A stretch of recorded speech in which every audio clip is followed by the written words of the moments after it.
Olá, meus amigos e minhas amigas. Hoje abordarei um tema bastante utilizado principalmente pelos aposentados, pensionistas e funcionários públicos. Me refiro ao crédito consignado, também chamado de empréstimo consignado, que é um empréstimo com pagamento indireto, cujas parcelas são deduzidas diretamente da folha de pagamento da pessoa física. Ele pode ser obtido em bancos ou financeiras. O crédito consignado é mais seguro para quem está emprestando, pois a cobrança é praticamente automática e a responsabilidade é da empresa empregadora, do sindicato ou do órgão do governo. Isso possibilita o empréstimo até para pessoas com nome em registro de inadimplência, do SPC Serasa, por exemplo. Também é vantajoso para o devedor, no sentido de que diminui o trabalho de ir à instituição financeira ou fazer o serviço manualmente. Esses fatores contribuem para que a consignação tenha juros mais baixos do que o cartão de crédito e o cheque especial. Vale a pena salientar que, se o empregado for demitido, a dívida não acaba e a empresa desconta do seu salário no acerto de suas contas. Na maioria dos casos, o crédito consignado é limitado a, no máximo, 30% da sua renda. Mas já existem empresas que concedem crédito consignado sem estabelecer qualquer limite de margem, levando muitas pessoas ao descontrole de suas finanças. É vergonhoso que o próprio governo estimule esse tipo de empréstimo, que apenas desestimula a educação financeira e favorece o endividamento das famílias. Em vários órgãos públicos, há cartazes anunciando crédito consignado em folha e destacando os longos prazos e a possibilidade de se endividar sem se preocupar com o pagamento das parcelas. Afinal, é tudo descontado em folha.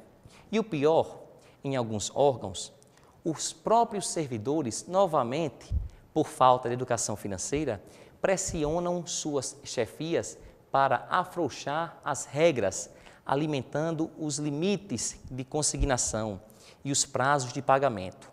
Outro risco do crédito consignado diz respeito à taxa de juros. Embora, na média, os juros cobrados por essa modalidade de empréstimo sejam menores do que o cartão de crédito e o cheque especial, as taxas ainda são bastante elevadas. Em alguns casos, chegam a 2% ao mês ou incríveis 27% ao ano. Com prazos elásticos, quem recorrer a um empréstimo como esse pagaria cerca de 400% acima do valor emprestado e pagaria quase 5 vezes mais do que o valor emprestado.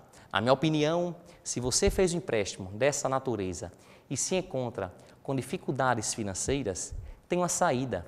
Pode-se entrar com uma ação para que seja revisto o seu contrato, bem como renegociar a sua dívida. Tá ok? Mande sua pergunta, tire sua dúvida, arquelaus@hotmail.com. E agora com você, Vilma.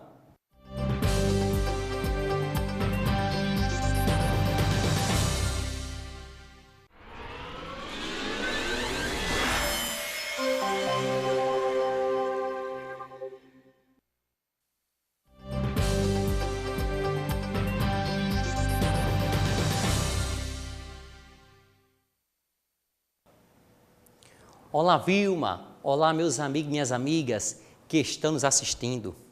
Atualmente, temos acompanhado nas mídias e redes sociais as constantes manifestações, consequência da revolta da população brasileira.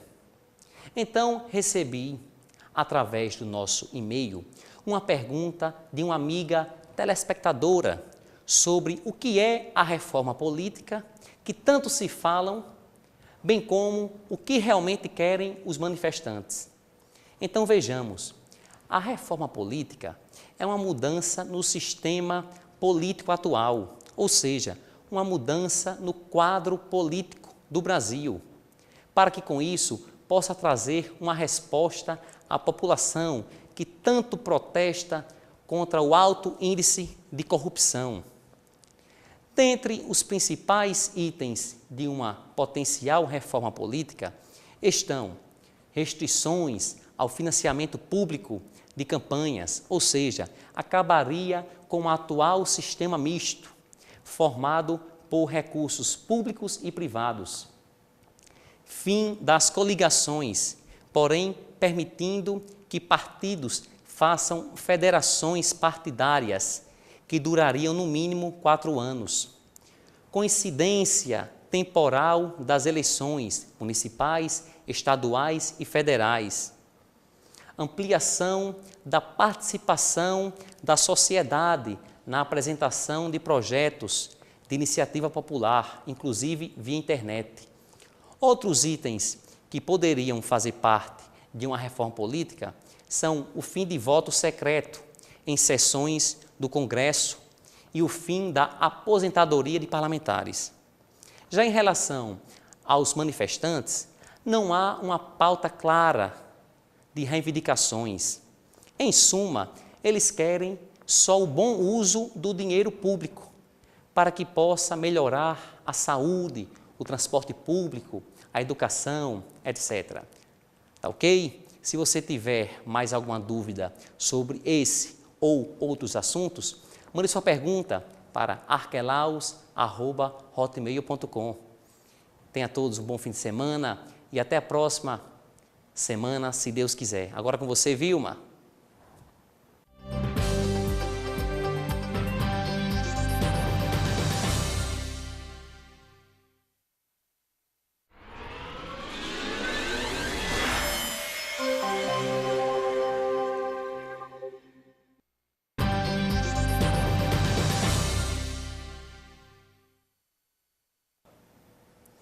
Olá, Vilma! Olá, meus amigos e minhas amigas que estão nos assistindo.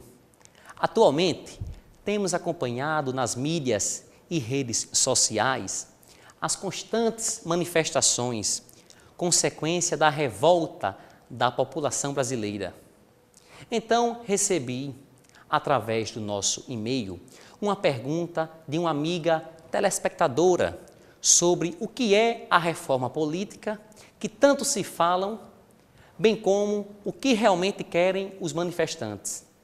Então vejamos, a reforma política é uma mudança no sistema político atual, ou seja, uma mudança no quadro político do Brasil, para que com isso possa trazer uma resposta à população que tanto protesta contra o alto índice de corrupção. Dentre os principais itens de uma potencial reforma política estão restrições ao financiamento público de campanhas, ou seja, acabaria com o atual sistema misto, formado por recursos públicos e privados. Fim das coligações, porém permitindo que partidos façam federações partidárias que durariam no mínimo 4 anos. Coincidência temporal das eleições municipais, estaduais e federais. Ampliação da participação da sociedade na apresentação de projetos de iniciativa popular, inclusive via internet. Outros itens que poderiam fazer parte de uma reforma política são o fim de voto secreto em sessões do Congresso e o fim da aposentadoria de parlamentares. Já em relação aos manifestantes, não há uma pauta clara de reivindicações. Em suma, eles querem só o bom uso do dinheiro público para que possa melhorar a saúde, o transporte público, a educação, etc. Tá ok? Se você tiver mais alguma dúvida sobre esse ou outros assuntos, mande sua pergunta para arquelaus@hotmail.com. Tenha todos um bom fim de semana e até a próxima semana, se Deus quiser. Agora com você, Vilma.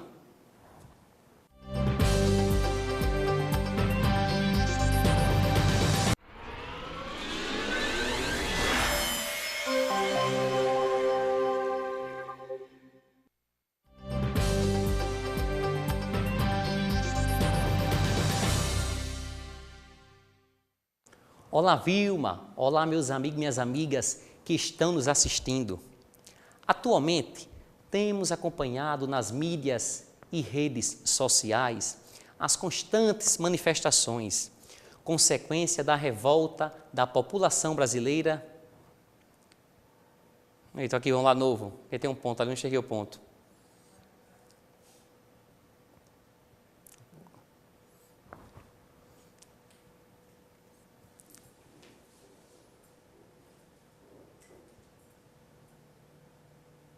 Vai? Olá, Vilma! Olá, meus amigos e minhas amigas que estão nos assistindo. Atualmente, temos acompanhado nas mídias e redes sociais as constantes manifestações, consequência da revolta da população brasileira. Então, recebi, através do nosso e-mail, uma pergunta de uma amiga telespectadora sobre o que é a reforma política, que tanto se falam, bem como o que realmente querem os manifestantes. Então vejamos, a reforma política é uma mudança no sistema político atual, ou seja, uma mudança no quadro político do Brasil, para que com isso possa trazer uma resposta à população que tanto protesta contra o alto índice de corrupção.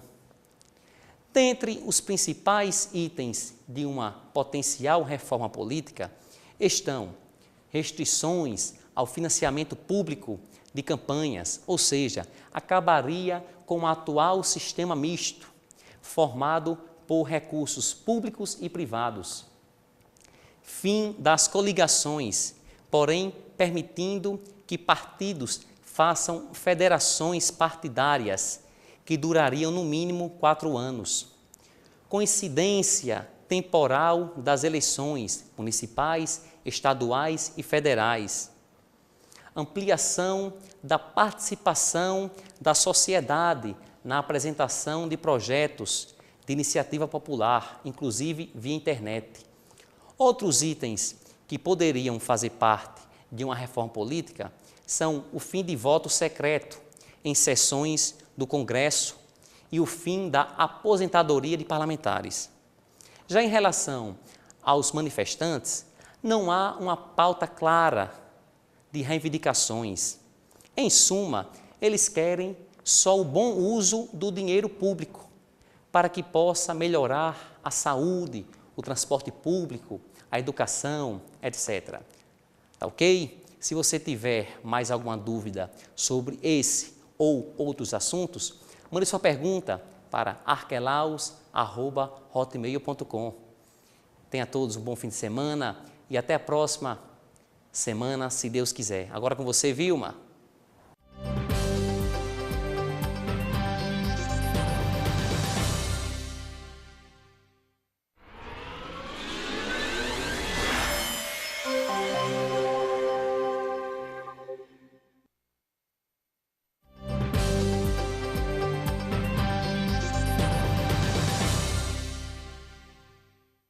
Olá, meus amigos e minhas amigas. Atualmente, estamos vivendo numa revolução político-social.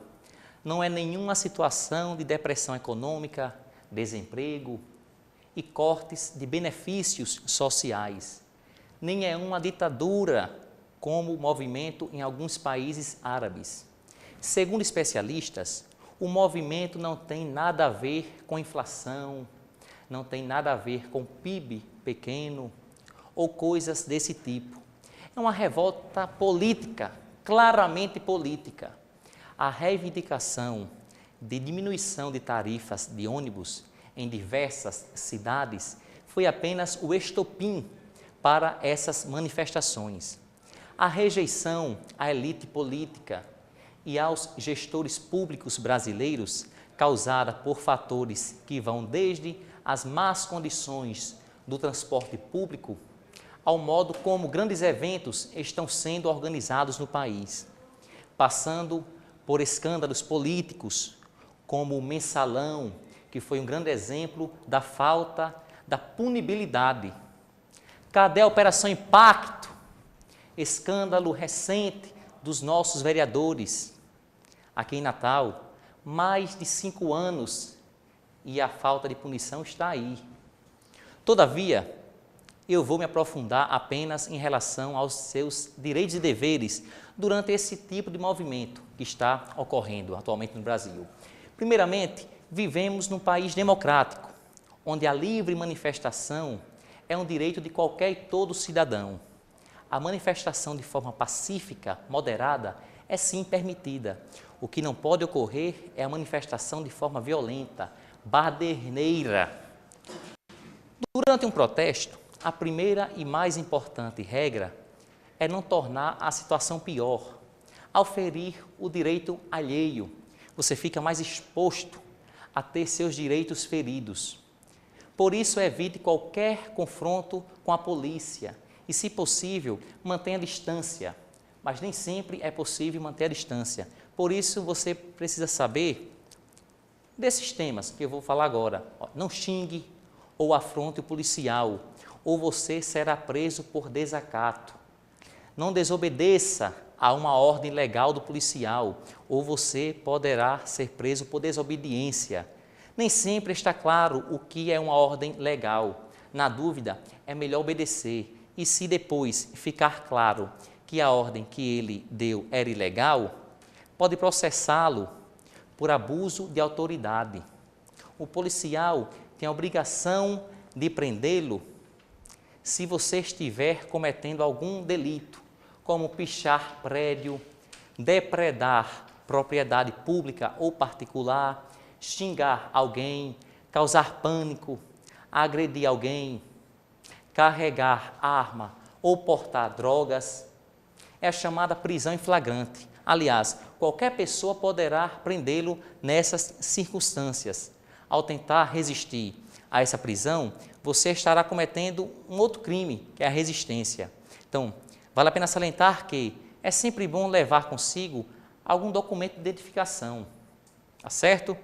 Fica aqui o nosso comentário e sempre manifestações de forma pacífica. Essa é a regra, tá ok? Mande sua pergunta, tire sua dúvida, arquelaus@hotmail.com.